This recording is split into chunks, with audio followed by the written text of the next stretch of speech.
படிநிலை பிறப்பின் அடிப்படையில் பேதம் பாராட்டுகிற, உயர்ந்தவன் தாழ்ந்தவன் என்று பாகுபாடு பாராட்டுகிற அந்த சமூக விடுதலை தேவைப்படுது. முதல் படி. ஏழை பணக்காரன் என்ற பாகுபாடற்ற வர்க்க விடுதலை இரண்டாவது படிநிலை. ஆண் பெண் என்ற பாலியல் வேறுபாடற்ற சமத்துவம் பெண்ணிய விடுதலை சமத்துவம். அங்க பாலியல் வேறுபாடற்ற சமத்துவம் பெண்ணிய விடுதலை. அதற்கு பிறகு பொருளாதார விடுதலை. ஒரு நாட்டின் மிக முக்கியம் பொருளாதார விடுதலை. அதற்கப்புறம் தான் கடைசி படிநிலை தான் அரசியல் விடுதலை. ஆனால் இத்தனையும் அடைந்த தலைவர் பிரபாகரனால் அரசியல் விடுதலை மட்டும் அடைய முடியல. உலக நாடுகள் தனித்தமிழீழ சோசலிச குடியரசு இது என்று அங்கீகரிக்கல, அவ்வளவுதான். மற்ற விடுதலை எல்லாம் அடைந்தார். அந்த விடுதலை தான். இங்க பாருங்க, ஈழ விடுதலை போராட்டம் ஆரம்பிக்கும் போது இங்கே பெரியவர் தமிழரசன் அவர்கள் அதற்கிணையாக நாமும் தனித்தமிழ்நாடு கட்டு போராடுவோம். ஏன்? அப்ப அந்த போராட்டத்துக்கு இந்த போராட்டம் வலிமை சேர்க்கும். அப்படிதான் அந்த கொள்கை வைக்கிறார், முன் வைக்கிறார். நீ எங்களை என்ன பண்ற? இப்ப நீ எடுத்து பாரு. ஒரே நாடுங்கிற, சரி ஏற்கிறேன். ஒரே தேர்தலுங்கிற, சரி ஏற்கிறேன். ஒரே கல்விக் கொள்கை, சரி ஏற்கிறேன். ஒரே வரி சரங்கு சொரிங்கிற, ஏற்கிறேன். ஒரே ரேஷன் கார்டுங்கிற, ஏற்கிறேன். ஏண்டா காவிரியில் எனக்கு தண்ணி வரல? பதில் சொல்லு, பதில் சொல்லு. என்னோட பழுப்பு நிலக்கரி எல்லா பயிலுக்கும், என்னோட நரிமணம் பெட்ரோல் எல்லா பயிலுக்கும், என்னோட மீத்தன் ஈத்தன் எல்லாருக்கும், என்னுடைய அணு உலை வெடிச்சால் சாவு எனக்கு, மின்சாரம் எல்லாருக்கும். அது எப்படி? என் வளங்கள் எல்லாருக்கும் பொது. அவரவர் வளம் அவரவருக்கு. எப்படி? காவிரி நதிநீர் உரிமை கன்னடருக்கு, முல்லை பெரியாற்று உரிமை மலையாளிகளுக்கு, தமிழனுடைய எல்லாம் பொதுமை. அப்படின்னா என்னுடைய பேரன்பையும் பெருந்தன்மையும் நீ இழிச்சவாத்தனம் நினைக்காத. இதுதான் தவறு. இறையாண்மையும் தேசிய ஒருமைப்பாடும் தேசப்பற்றும் தமிழனுக்கு மட்டுமா? என்னது இது? ஒவ்வொரு நாளும் மீனவன் சிறைபிடிக்கப்படுறான், ஒவ்வொரு நாளும் சுட்டு வீழ்த்தப்படுறான், படகு பறிக்கப்படுது, வலை கிழிக்கப்படுது, சிறையில் அடைக்கிறான். ஒரே சங்கிலியில் 12 பேரை கட்டி இழுத்துட்டு போறான். கண்டிக்க தூப்புள்ள தன்மானமிக்க தமிழன், மானத்தமிழச்சி மாறல பால் குடித்த ஒரு தமிழ் பிள்ளை இந்த காட்சியை பார்த்துட்டு எப்படி தூங்குவான்னு சொல்லு. எப்படி தூங்குவான்? தமிழர்கள் ஆகப்பெரிய ஜனநாயகவாதிகளா இருக்கிறனால இங்க இருக்க அமைதியா இருக்குது. இது மக்கள் அரசியல் பாதையில் நின்றுகிட்டு இருக்கான்.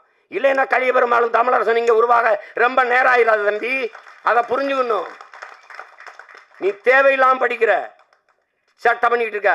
பல மொழிகள் என்றால் இந்தியா ஒரே நாடாக இருக்கும். திருப்பி திருப்பி சொல்றேன், ஒரே மொழி இந்தி என்றால் இங்கே பல நாடுகள் பிறக்கும். இதை எந்த கொம்பனும் தடுக்க முடியாது. நீ இந்திய திணி ஒரு நிலம் எதிர்த்திருக்கோம், ஜிஎஸ்டி சொல்லு ஒரு நிலம் எதிர்த்திருக்கோம், நீ ஒரே வரி சொல்லு எல்லாத்துக்கும் பாரு, நீட்டு எல்லாரும் எழுதுவான். ஒரே நாடு ஒரு நிலம் மட்டும் எதிர்க்கும். ஏன்? இருக்கிறதில் கலப்பினம் இல்லாத தூய ரேஸ் ஒரு இனம் இன்னும் இருக்குன்னா தமிழ்நாடு தான். காலடிகளை குறுகி குறுகி குறுகி குறுகி வந்தாலும். இங்கே தமிழ் தாய் வாழ்த்து பாடும்போது பக்கத்தில் இருக்க எங்கள் அண்ணெல்லாம் பாடிட்டு இருந்தார். நான் ஏன் அமைதியாக இருந்தேன்? ஏன்? கன்னடமும் கலிதெலுங்கும் மலையாளமும் துளுவும் உன் யுதரத்தில் உதித்த விதை, அந்த இது வரி யார் தூக்குனது? யார் தூக்குனது? ஆரியம்போல் வழக்குழிந்துங்கிற வரியை தூக்குனது யாரு? அந்த பாட்டே முழுமையால. திராவிட நல் திருநாடு எங்கிருந்து வந்தது? ரொம்ப நாளாக பாடிட்டோம். எங்கள் பாட்டன் மனோன்மணியர் தூக்கிடுவோம். திராவிட நாடு இங்கே எங்கே இருக்குது? திராவிட நல் திருநாடு, திருடர் நாடு, திராவிட நாடு, திருடு நாடுன்னு வேணா வைக்கலாம், அதுக்கு பேர் வைக்கலாம். என்ன நாடு இது? யார் நாடு? கீழடியில் தோணுனா 2800 ஆண்டுக்கு முன்னாடி இருந்ததா? இந்தியா இருந்ததா? சொல்லு இருந்ததா? இந்த நிலப்பரப்பு ஒன்றாக இருந்ததா? கன்னடம் இருந்ததா? 1800 ஆண்டுக்கு முன்னாடி கன்னடம் இருந்ததா? 1600 முன்னாடி தெலுங்கு இருந்ததா? 500 ஆண்டுகளுக்கு முன்னாடி 550 600 ஆண்டுக்கு முன்னாடி மலையாளம்ங்கிற மொழி இருந்ததா? தமிழர் நாகரிகம், தமிழர் பண்பாடு என்று சொல்ல உனக்கு நாக்கு ஏன் வர மாட்டேங்குது? ஏன் வர மாட்டேங்குது? இப்போ என்னது? தமிழரசன் விடுதலை கேட்டார், கல்லெடுத்து தெரிஞ்சு கொண்டுட்ட. எங்கள் அண்ணங்க, எங்கள் தாத்தாக்கள், எங்கள் எல்லாரும் அவங்க ஆயுதம் ஏந்திய கிளர்ச்சிக்கு போயிட்டாங்க. மாசத்துன்னு சொல்கிறார், இந்த மக்கள் புரட்சிக்கும் தேசிய விடுதலைக்கும் வேறுபாடு ஒன்றும் இல்லையே. எங்கள் தலைவர் ஆயுதம் ஏந்திய கிளர்ச்சியின் மூலம்தான் ஒரு தேசிய நம் இனத்தின் உரிமையை வெல்ல முடியும் என்ற முடிவு வந்துடுறாரு. ஏன்? அவர் களம் வேற காலம் வேற. அவன் எங்க அடிமைப்படுத்தியவன் என்கிட்ட வாக்கை பெற்று வலிமை பெற்று அதிகாரத்தை செலுத்தி அடிமைப்படுத்தல. அவன் வலிமை மிக்க இராணுவத்தை வைத்து இன மக்களை அழித்து ஒழித்து அடிமைப்படுத்தினான். இங்கே ஜனநாயகம், இந்திய இலங்கை ஒரு ஜனநாயக நாடு என்று பேசுகிற எவராவது எங்கள் கேள்விக்கு பதில் சொல்லியது உண்டா? இந்திய நாட்டிலே மலையாளி இடம்பெற முடியும், தமிழன் இடம்பெற முடியும், கன்னடன் இடம்பெற முடியும். ஜீக்கியர் ரெசிமெண்ட், சீக்கியர் படை என்ற தனி படைப்பிரிவு இருக்கு.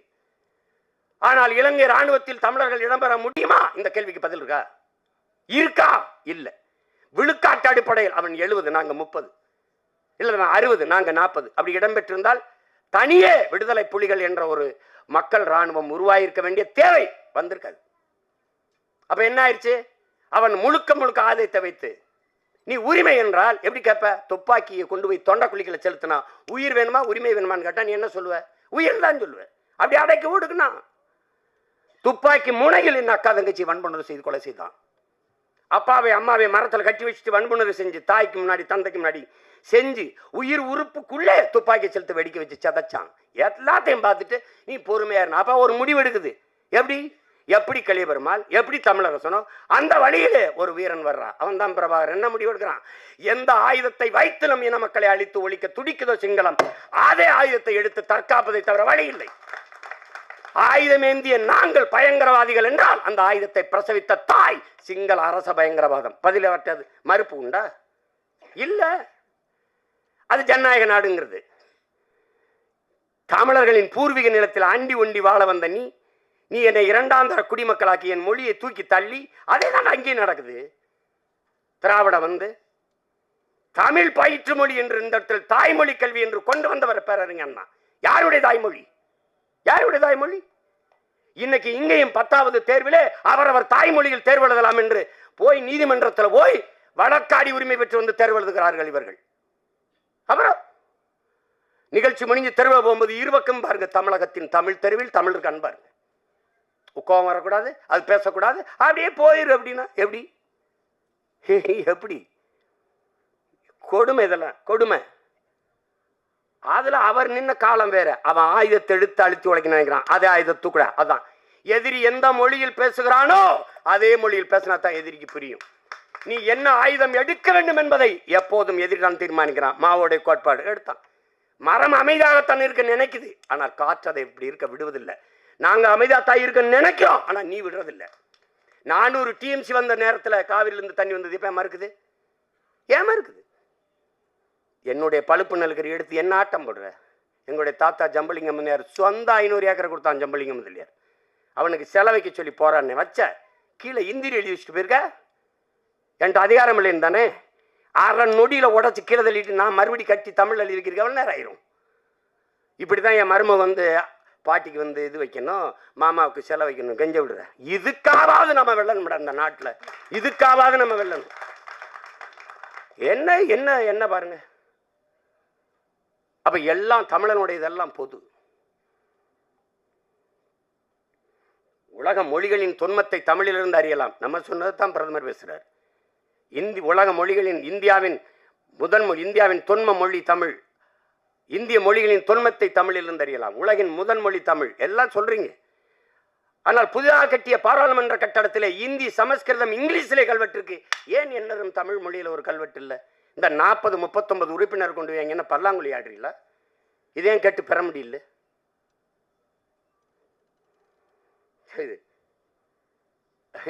தப்பு. தமிழரசன் தனிநாடு கேட்டாரு. சரி, எங்கள் அண்ணன் கையில் வெடிகுண்டு இருந்துச்சு, துப்பாக்கியில் கையை என் தம்பிலாம் சொல்கிறான், அது கையெறி குண்டு வச்சுருந்தார்.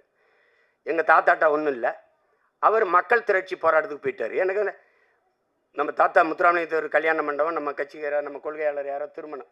அந்த திருமணத்தில் போய் அப்போ நான் சினிமா எடுத்துக்கிட்டு இருப்பதுக்கு அப்பப்போ பெரியாரியும் மார்க்சி அம்பேத்கர் கூட்டங்களை போய் பேசுகிறதா. அதே தான் இப்படி சிவப்பு துண்டை போட்டு இந்த கால் மேலே உட்காந்து இப்படி உட்காந்துருக்கு. அப்படி இங்கிட்டு ஓடுறேனே பார்த்து